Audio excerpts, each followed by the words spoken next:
Hey gang, it's Demir from Lifehack Method, and I was just wondering, have you ever thought to yourself, what are some small, simple, easy ways to improve your productivity right away?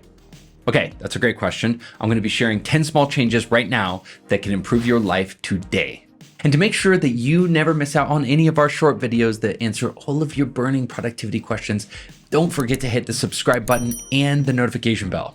Okay, tip number 1. If you've read my book, you know that this is our number 1 tip. Plan your week in advance.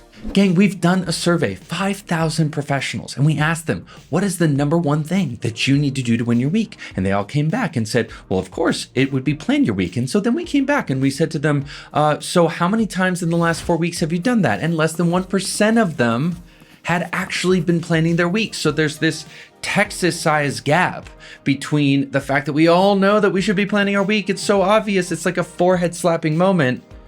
And the fact that none of us are actually doing it. So this is the smallest thing that you can do. I think that the reason that people aren't doing it is because they don't know how to do it.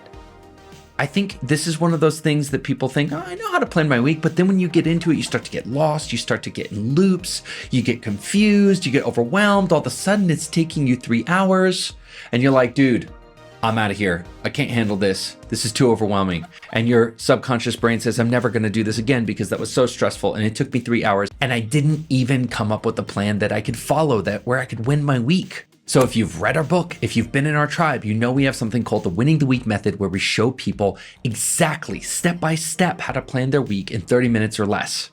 So I hate to be Mr. Obvious here, but the number 1 thing you can do to improve your life, the smallest thing you could do is to plan your week every day in advance. Now, to make that easier, everybody in my tribe, called the Lifehack tribe, we actually do it all together. We have 2 calls every Friday, one at noon, one at 7, where we all get on together and we hold ourselves accountable and we walk through those 5 steps together. So if that sounds like something you could use, check out the link below. Tip number 2, you want to match your energy to your work. So many of us get obsessed with time, and that's probably a good obsession because at the end of the day, we only have 168 hours to get all of our work done. And so we're focused on saving time or how we're spending time. But actually, energy is a completely different resource that we need to manage on top of time. So have you ever had a day when by 5 o'clock you are already burned out, even though you technically have more time to do hobbies and hang out with friends? You're toast. You can't do anything. That's an example of when you had more time, but you didn't have more energy. So you need to match your energy to your time.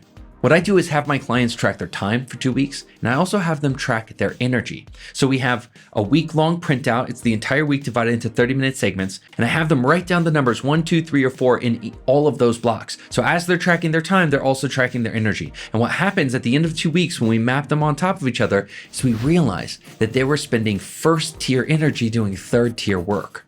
And you see this all the time with people coming in after the weekend. They're rested, they're refreshed, and they come in and guess what they work on? Email, meetings. No way. You need to align your first tier energy with your first tier work. And if you do that, what you'll realize is you get more done during the day and you'll have energy left over at the end of the day to do things that you want to do, like go work out or cook or have a hobby. Tip number 3, get enough sleep. This is a weird one because almost universally when I ask my clients, are you getting enough sleep? They'll say, yeah. Okay, oh, thank goodness, because I was worried you look so tired. I was worried you weren't getting enough sleep. And they come back and say, well, yeah, I'm getting at least 3 hours of sleep per night. It's like, ugh. People are so used to being underslept. They're committed to the fiction that they're the exception. You're not the exception. When we say that you need 8 hours of sleep, that's what we call sleep utility, meaning you need 8 full hours. So most of the time, we need to be in bed 9 hours to even have a hope of getting 8 hours of sleep. So how do you know what your sleep utility is? Well, first of all, you can make sure to schedule enough time to be in bed for 8.5, 9 hours. And second is use a cheap sleep tracker like the Oura Ring or the Fitbit. They've actually gotten decently good, and studies show when you compare them to actual sleep studies, they're pretty darn accurate. Quick story, I had the same fiction myself. I said, I'm in bed 8.5 hours. I'm definitely getting enough sleep. Then I got one of these and it told me I was getting 4 hours of sleep a night. And I thought, The dumb thing is broken. This is lame. And I actually did some investigation and realized, oops, it's not broken. I actually was tossing and turning and awake more at night, but wasn't conscious of it. So I thought I was getting good sleep. This told me I wasn't. It inspired me to take action, make some changes, and actually really start getting great sleep. Number 4, use checklists for everything. For everything. Every process that you run repeatedly that has a lot of steps like getting ready in the morning, getting out the door, going to the gym, registering a new client, packing for travel, all of it. Don't store it in your head. I have a checklist for getting out the door, for travel, all the things I just mentioned. I have checklists and I keep them right here on my handy dandy phone so that when I'm going to bed or when I'm getting up or when I'm getting out the door, I can simply pull them up and bam, they're right there. This has the effect of reducing your cognitive load while increasing your accuracy. Quick example, I was going out the door and my wife said, Demir, are we ready to get out the door? Do we have everything?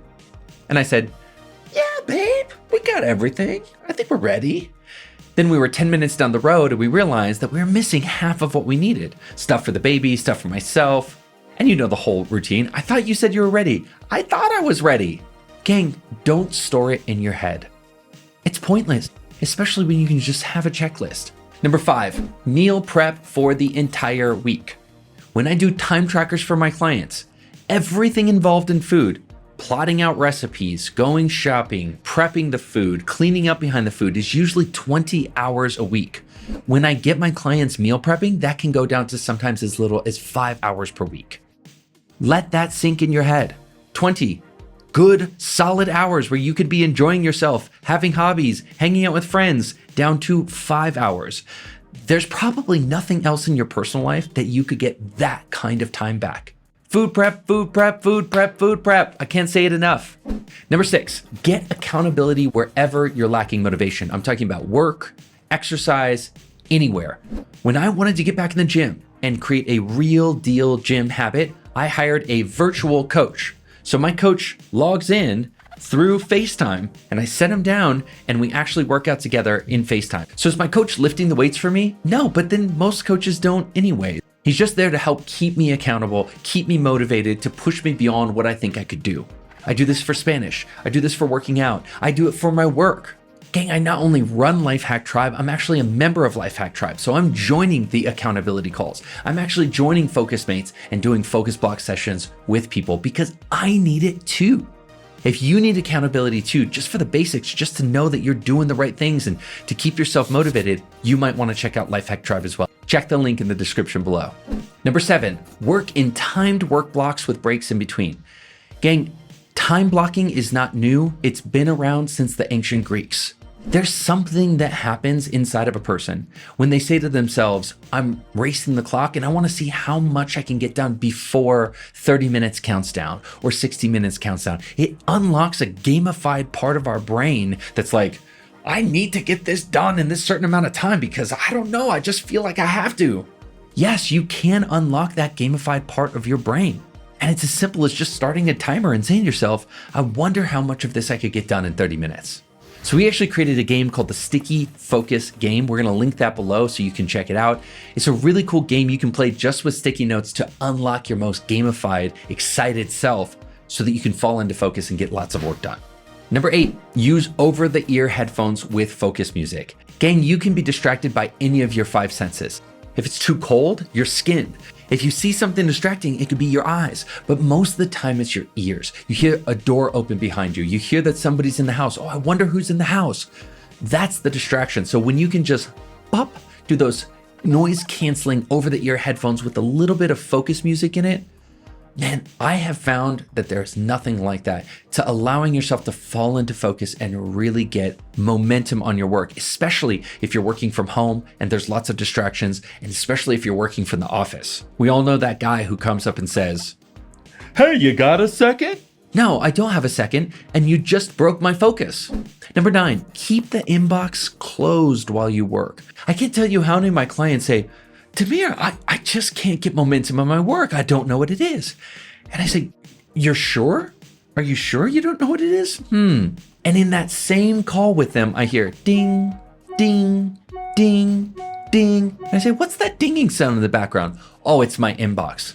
Mystery solved. You don't need to be Sherlock Holmes to know that when you know that if you look over your inbox, there's a ding, or even just knowing that it's open and there's probably new emails coming in there, it's going to pull your attention like a black hole. There's a part of your brain that's always going to be wondering, is somebody reaching out to me today?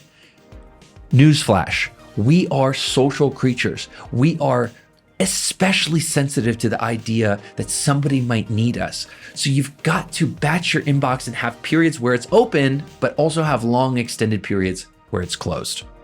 Finally, number 10, unfollow and unsubscribe from people that you don't have time for. I know it makes you feel bad. I know you wish you were the kind of person that could follow every single newsletter. I wonder what this is. Ooh, my favorite influencer just released a new video. Gang, come on. We've only got 168 hours a week. You need to prioritize. So as you're processing your inbox, just make it a steady discipline to unfollow and unsubscribe so that you've just got less email you need to process and there's fewer temptations. I follow all of 0 influencers and newsletters in my inbox. 0. There's not a second email where I have them sent to. I don't follow them. If I need content, there's something called Google. You can go on and you can search the best content in the world on demand. You don't need to recreate Google inside of your inbox.